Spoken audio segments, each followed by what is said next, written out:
X-Chess Academy. Assalamualaikum dan hai kepada semua pencatur.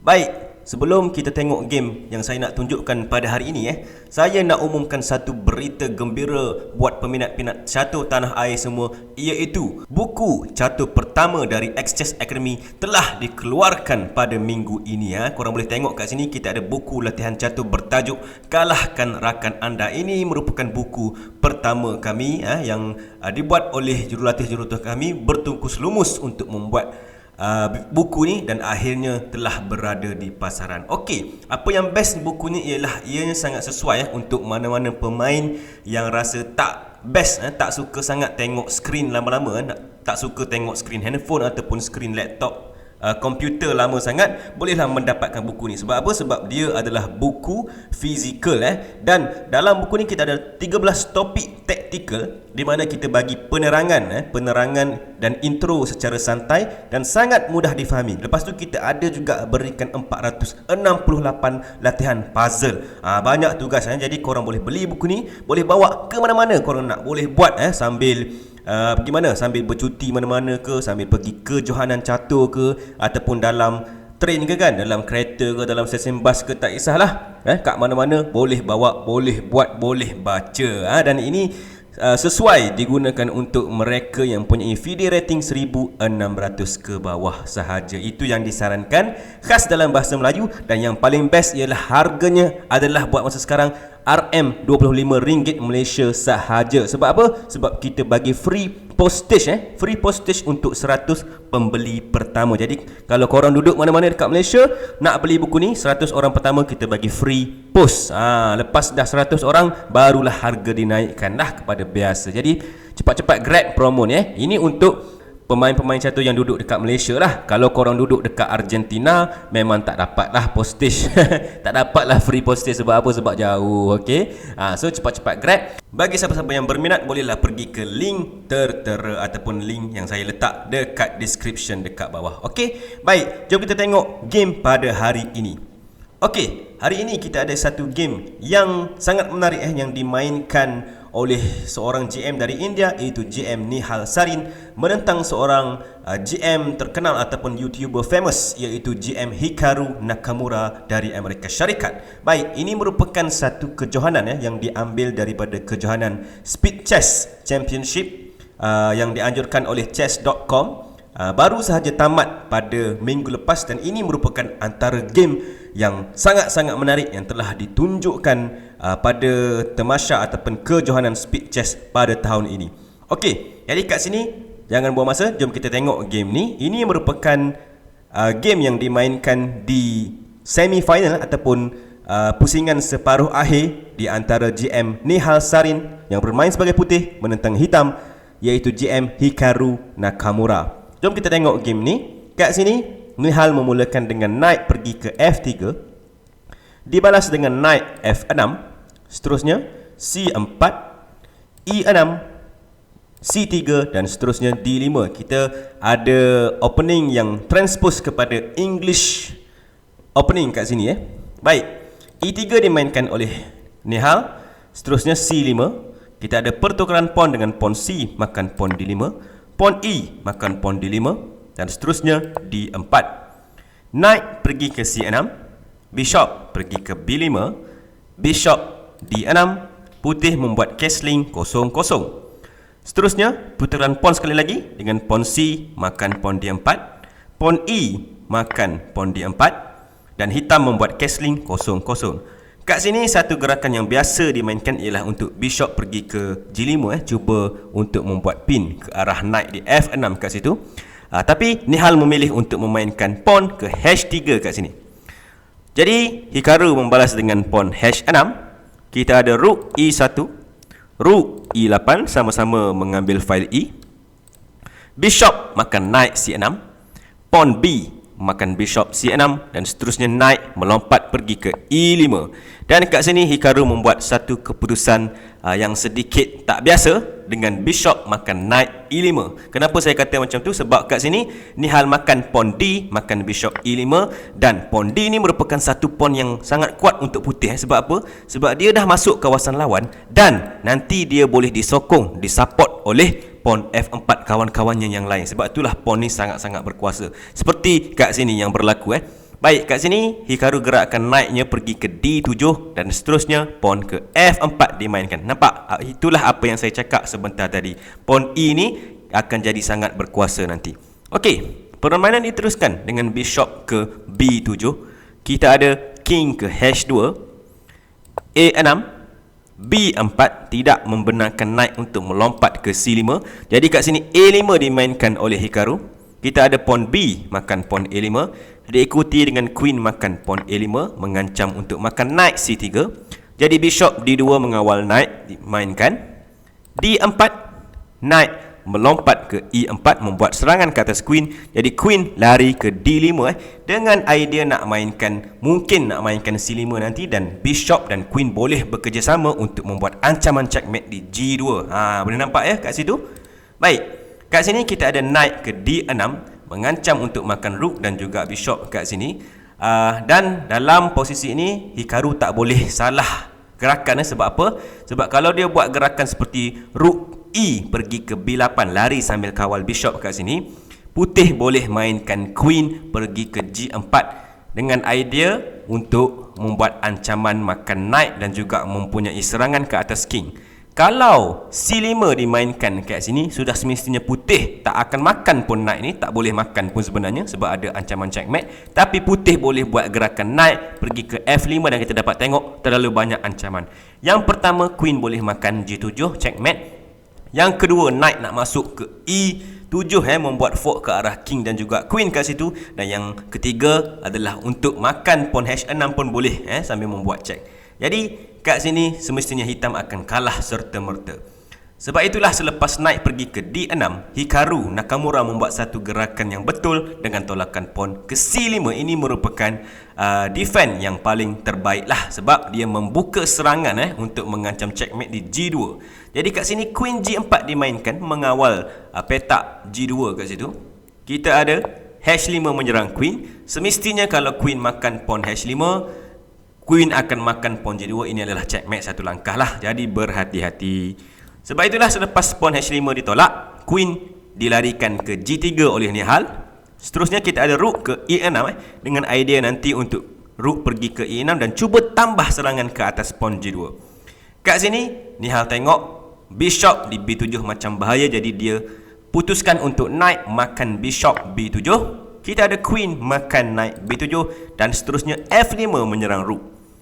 Kita ada H4 menyerang queen. Sebab apa? Sebab kalau queen makan pawn H4, rook akan makan pawn E5 dan hitam tak ada apa-apa masalah lah kat sini.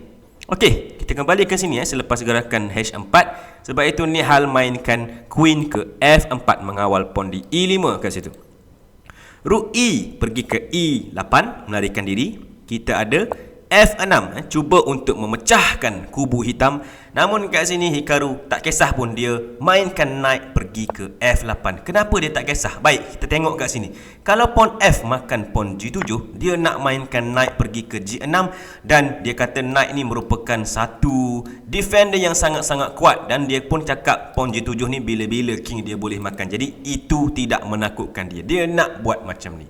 Okey, baik, kita kembali ke sini. Knight F8. Macam mana pula kalau queen G5 dimainkan? Cuba untuk membuat checkmate. Sama juga, knight akan melompat ke G6 dan ini tidak memberi apa-apa masalah untuk hitam. Okey, sekali lagi kita kembali ke knight F8 tadi. Kalau E6 dimainkan, dua orang cuba untuk memecahkan kubu. Sama juga, ini tidak menakutkan. Malah Hikaru Nakamura akan mainkan pawn ke C4, cuba untuk majukan pas pawn dia di C dan juga D ni.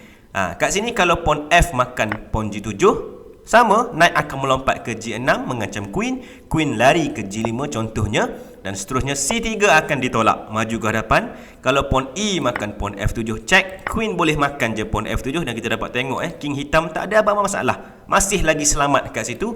Dan pawn C dan D ni sangat menakutkan. Jadi ini adalah apa yang dirancang oleh Nakamura lah. Sebab itulah selepas knight pergi ke F8, Nihal pun nampak benda ni. Jadi dia memutuskan untuk queen makan pawn H4. Baik, kita ada knight pergi ke G6 menyerang queen, queen lari ke G7 dan seterusnya queen D5 menambah tekanan ke arah pawn di E5 kat situ. Jadi bishop F4 mengawal pawn tersebut. Kita ada D3.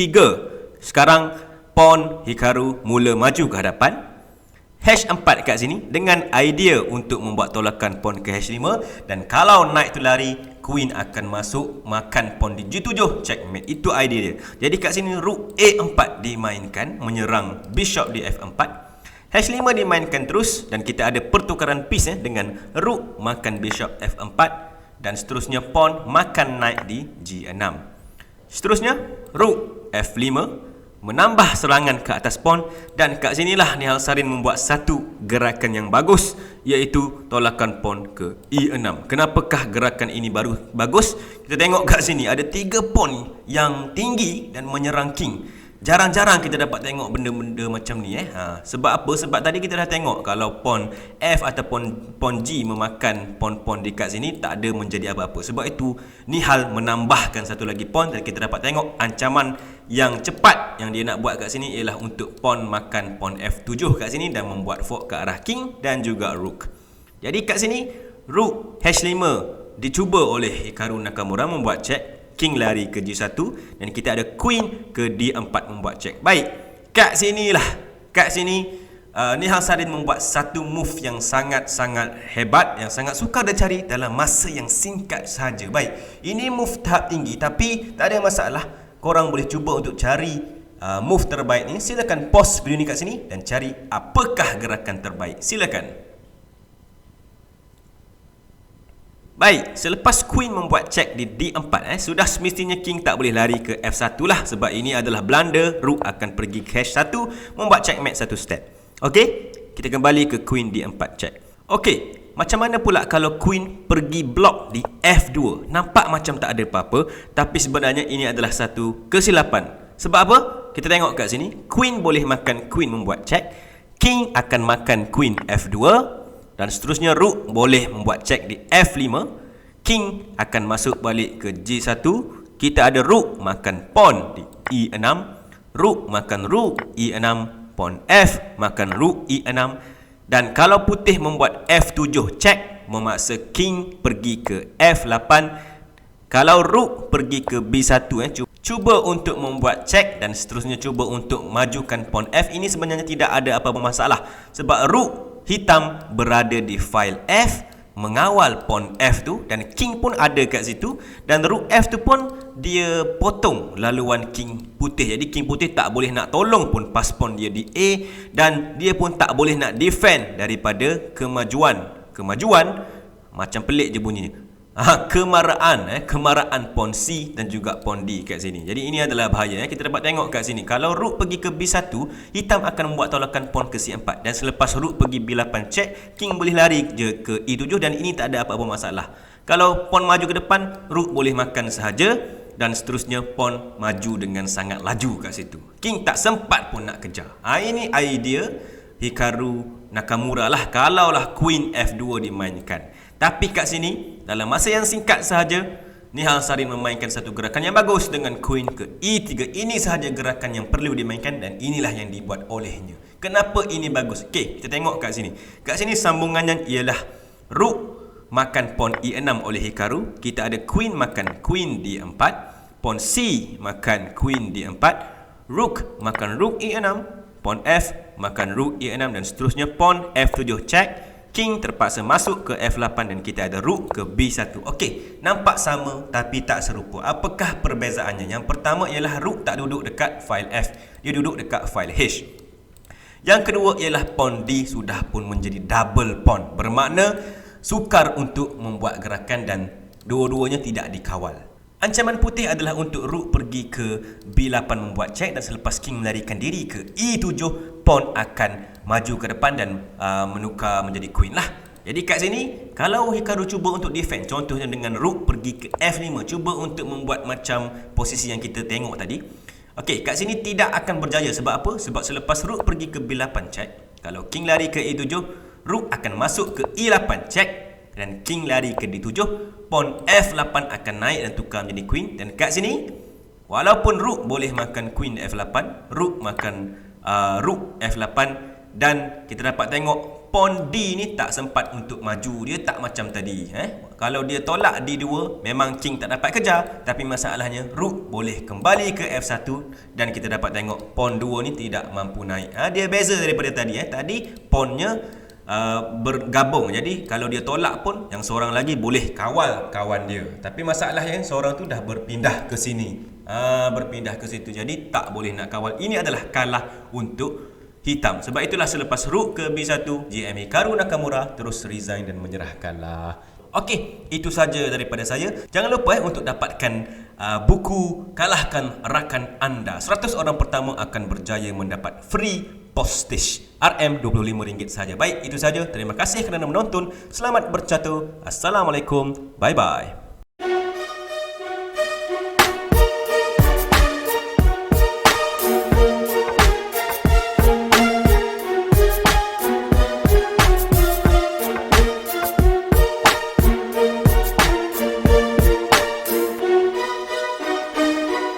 Express Academy.